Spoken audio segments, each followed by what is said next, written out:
Al-Afyuni, kira-kira setahun lalu meninggal dunia dibom di mobilnya lagi dalam perjalanan dakwah. Sering kemari berapa kali, selalu ke tempatnya Habib Lutfi bin Yahya.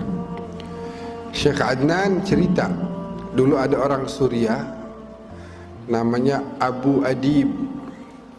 Abu Adib dapat rezeki berangkat ke Madinah. Udah kerja, nabung ke Madinah, ngajak 4 orang, ibu, istri, dan 2 saudarinya, perempuan dua-duanya.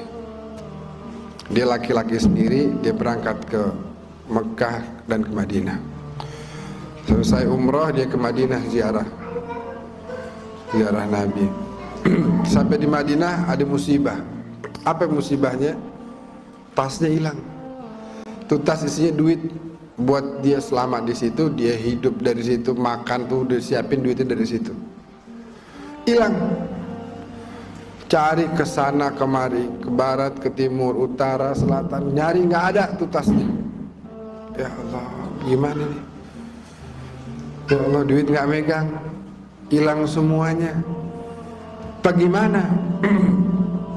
Dia keingetan dawuhnya para ulama yang mengatakan bahwasanya kalau idza daqat bikal ahwalu yawman fa akthir fi salati ala Muhammad. Kalau seandainya kondisimu lagi sulit, maka perbanyaklah baca salawat kepada Nabi Muhammad sallallahu alaihi wasallam. Dia keingetan tuh, waduh sekarang saya lagi sulit, keliling-keliling hotel, jalanan, gak ketemu tuh tas. Dia keingetan bahwa kalau dalam kondisi sulit, perbanyak aja baca sholawat. Perbanyak aja baca sholawat. Baca sholawat itu luar biasa, Bu.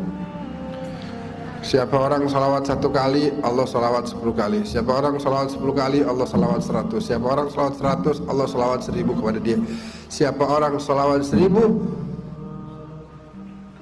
hurrima jasaduhu minan nar, maka diharamkan jasadnya masuk ke dalam neraka. Orang sholawat 1 hari 1000 kali bisa istiqamah, maka gampang kok 1000. Dulu kiai-kiai dulu tuh kalau ditanya gimana santri-santri, ini santri pada malas. Kenapa? Masa baca tahlil sehari cuma bisa 5000 kali? Oh dulu gitu dianggap malas tuh. Oh kita 15 kali aja jarang. Ini 5000 rutin tiap hari dibilang malas. Kata siapa tuh di Jawa Tengah ada kiai, wah kalian pada jadi orang bangkrut semuanya, bangkrut. Kenapa? Kata yang lain tanya kenapa? Ini nggak bisa baca tahlil cuma 5000 doang, baca la ilaha illallahnya setiap hari. Malu di hadapan Allah cuma baca 5000. Nah ini selawat 1000 kali azim, punya pengaruh yang luar biasa. Kalau kita udah dawamkan tuh, kita nggak bakal bisa lewat, nggak bakal bisa kita lepas nih. Seperti hutang nanti. Kalau orang udah banyak sholawat sama Nabi, dia bakal dekat sama Nabi, bakal dikenal sama Nabi, dikenal. Nah, orang ini datang ke Ar-Raudhah Asy-Syarifah, datang ke antara makam Nabi dan mimbarnya. Di situ adalah tempat turunnya wahyu Allah. Di situ adalah kata Nabi sebagai raudhah min riyadil jannah, taman surga yang ada di bumi. Akhirnya itu orang datang ke situ bacain sholawat dengan niat supaya ini masalah yang dia lagi hadapin bisa dapat jalan keluar. Kesian ibunya, bininya, saudarinya 2. Dia pikir bagaimana, udah dia datang ke situ, dia bacain sholawat aja. Allahumma sholli ala Muhammad wa ali Muhammad, Allahumma sholli ala sayyidina Muhammad wa ali sayyidina Muhammad, Allahumma sholli ala sayyidina Muhammad wa ali sayyidina Muhammad. Begitu. Sehingga karena dia dari tadi tuh nyari ke sono kemari, nyari ke sono kemari, rupanya capek dia.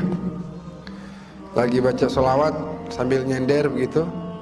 Ini yang cerita Mufti Damaskus nih, Syekh Adnan Al-Afyuni. Sambil dia senderan gitu ya, akhirnya ketiduran dia dalam sedang membaca sholawat.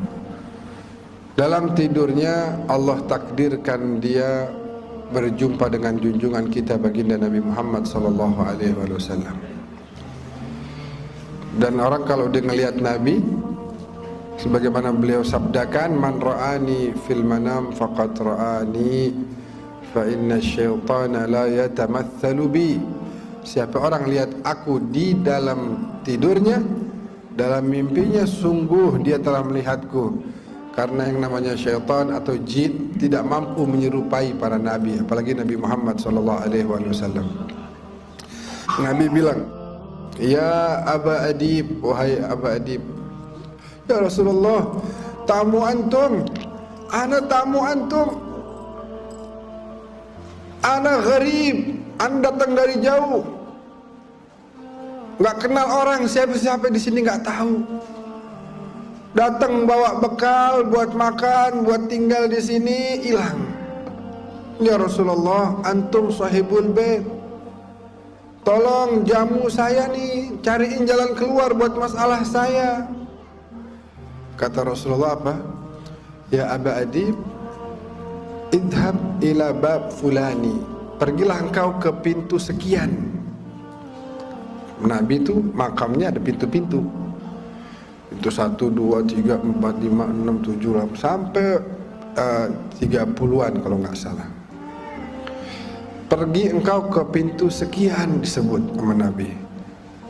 Nanti ada penjaga makam di situ, namanya Utsman. Bilang sama dia bahwasanya inna Rasulullah yuqri'uka salam. Nabi Muhammad bilang kirim salam sama dia. Bilang sama si Utsman, engkau setiap hari bersolawat 1000 kali kepada Nabi. Dan sekarang Nabi memerintahkan engkau untuk memberikan jalan keluar bagi saya. Cariin jalan keluar bagi saya. Terbangun dia nangis gerung luar biasa. Bagaimana enggak? Dia pandang tuh wajah paling indah. Dia dengar tuh suara paling merdu. Ya, dia lihat ciptaan Allah paling sempurna. Buru-buru dia salam ke pusara suci Rasulullah, lalu dia cari ke pintu sekian, terus dia bilang, afikum Utsman, ada dari kalian nih para penjaga yang namanya Utsman? Terus satu orang bilang, hadza, ini orang ini si Utsman. Terus, boleh saya bicara sama antum? Boleh. Ya Utsman, saya Abu Adib dari Suriah. Baru aja saya dalam mimpi melihat Rasulullah dan Rasulullah mengirim salam buat antum. Rasulullah bilang salawat antum yang 1000 kali tiap hari beliau terima. Dan Rasulullah perintahkan antum untuk mencarikan jalan keluar untuk saya. Itu yang namanya Utsman nangis-nangis. Terus dia bilang, sini, kita ngobrol di kantor saya. Coba cerita gimana? Diceritain lagi. Ya Utsman, saya Abu Adib dari Suriah. Barusan mimpi ketemu Nabi kirim salam sama antum. Nabi bilang salawat yang 1000 Nabi terima. Dan Nabi minta sekarang antum carikan jalan keluar bagi saya. Antum ke rumah ana? Ayo antum ke rumah ana. Di mobil ditanya lagi, gimana ceritanya? Wahai Utsman, ana Abu Adib dari Suriah. Ini 3 kali udah nanya nih. Saya mimpi ketemu Rasulullah kirim salam sama antum. Nabi bilang salawat antum yang 1000 udah beliau terima. Nabi minta antum carikan jalan keluar buat saya. Sampai di rumahnya disiapin makan. Sebelum makan ditanya lagi gimana ceritanya. Diceritain lagi. Selesai makan ditanya lagi. Lagi minum teh ditanya lagi. Akhirnya kata si Abu Adib, udah dah, capek juga nih. Ente percaya apa enggak sih? Dari tadi ada cerita udah berkali-kali. Gini aja deh, ente kalau mau percaya ahlan wa sahlan, silakan carikan jalan keluar. Tapi kalau ente nggak percaya, izinkan anak pulang aja. Mungkin ente anggap anak ini bohong, tapi emang begitu. Anak mimpi tadi begitu, apa adanya anak sampaikan. Kata si Utsman, laqad saddaqtuka min marratil ula. dari pertama kali engkau cerita, aku udah percaya. Tapi ucapanmu Rasulullah kirim salam kepadaku itu ingin aku dengar lagi, aku dengar lagi, aku dengar lagi, saking aku senangnya. Tiap dengar kabar dapat ucapan Rasulullah yuqri'uka salam. Aduh, Rasulullah kirim salam, bagaimana hati saya nggak mau seneng. Ibu-ibu sekarang dibilangin Rasulullah kirim salam, aduh indah banget, jaminan sorga udah. Rasulullah kirim salam, iya kan?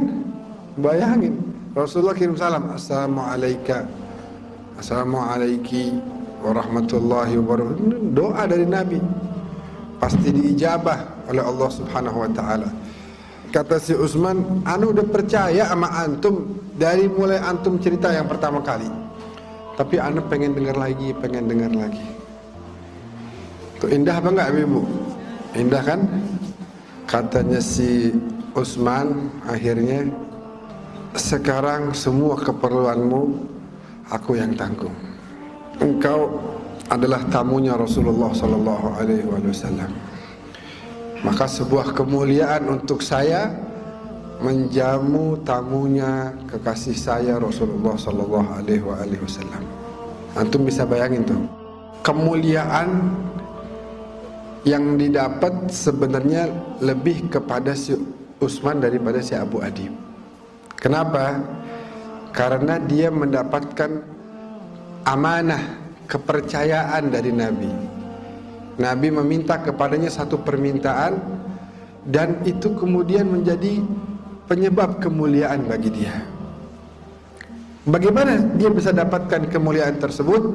Dengan tadi, tiap hari dia baca salawatnya berapa? 1000 kali. Abu Adib membaca beberapa kali, kemudian Allah berikan jalan keluar atas masalah yang sedang menimpa dirinya. Jadi kalau kita mau melazimkan itu, mendawamkan itu, maka akan terasa begitu banyak perubahan-perubahan yang terjadi dalam diri kita. Baik itu yang sifatnya zahir, rezeki kita, kesehatan kita, perjalanan usaha kita, bisnis kita, semuanya akan mendapatkan kemudahan demi kemudahan. Ataupun batin kita. Karena dengan salawat Nabi tinggal di hati kita, maka Nabi gak akan pernah bersatu dengan yang namanya rijis. Kotoran-kotoran akan hilang dari hati kita. Kenapa? Karena Allah tidak mungkin menyatukan Nabi dengan kotoran. Kalau sudah Nabi tinggal berada, menetap di hati kita, itu yang namanya sifat hasud, yang namanya iri, dengki, dan lain sebagainya akan hilang. Yang akan menetap di hati kita adalah cahaya dari junjungan kita baginda Nabi Muhammad sallallahu alaihi wasallam. Amin ya rabbal alamin.